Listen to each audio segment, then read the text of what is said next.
Hey, it is Lieutenant Skip here with another video from Earn My Badge. Today we are going to go over the hiring steps for you to become a police officer or a sheriff or a state trooper. These are general workflows, we'll say, okay? Each department has its own process and they vary drastically. So the biggest and best recommendation I have for you is take a look at the department you want to apply for and get a good understanding of their process. But in general, hiring process can be divided into three different categories. We're going to start off with the application phase. We're going to go into an assessment phase. And then the third part we're going to call the decision phase. The application phase is pretty self-explanatory. It is going to be submitting an application. The thing about this is that most applications will need to be submitted online, and you need to be careful of deadlines.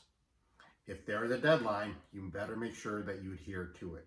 Departments will not make exceptions for anything that's past due, something that may have not been received in time. They simply just do not have the resources to go back and contact you and verify that they've received your application. That's going to be on you. So do it early, make sure you have all the stuff they asked for, and reach out to them, be proactive, and see that they have what they need for you to proceed on. The next section we're going to talk about is going to be that assessment phase.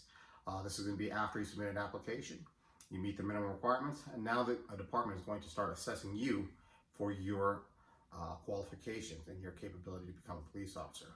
In these assessments, you're going to be looking at some type of written test, a video test, and both of these will look at your decision making.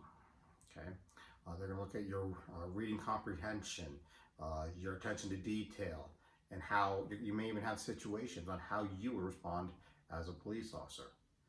This will typically be something that will eliminate a certain amount of folks from the application process.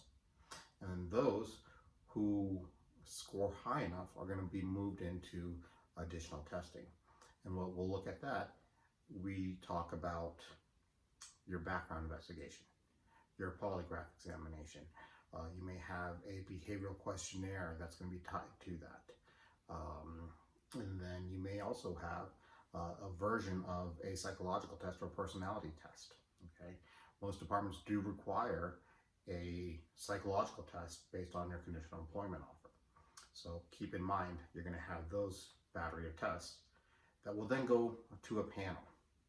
It could be HR, it could be the deputy chief, it could be the chief, and they're going to evaluate who to really start looking into.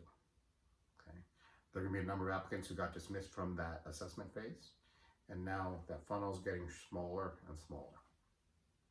At this point, departments may be looking at you for an oral board or a police interview. And if you've made it this far, you have a great chance of securing a spot in a department. You need to put on your A game, you need to prep, you need to start looking at scenarios, how you're going to interview, and your questions that may be thrown at you and how you're going to respond. This is not like another job application, and that's where so many applicants will not be as successful as they should. They're going to lose that opportunity because they did not prepare. If you're in this situation, if you made it to this point and you really want to blow the competition out of the water, put your name on the top list, take a look at our interview program, because we go in depth about how to prepare your answers so that way you are ready to answer any question that may be thrown at you. Okay. After your interview, they will look at the candidates who scored highly. Typically, they may put people into a highly qualified, a qualified, and does not meet qualification category. So you definitely want to make sure that if you can, get into the highly qualified, or if not, the qualified categories. And then after that, this is the time where you're going to wait in the mail and get that notice or that email or that phone call saying that you have been accepted into an academy spot. And then that's where the real challenge begins. But real quick, I wanted to give you an overview of the hiring process so that way you can really decide if this is what you want to do. And if it is, I need you to go out there, do your research on the departments, and look at what Earn My Badge has to offer, so that way you can set yourself apart from the competition.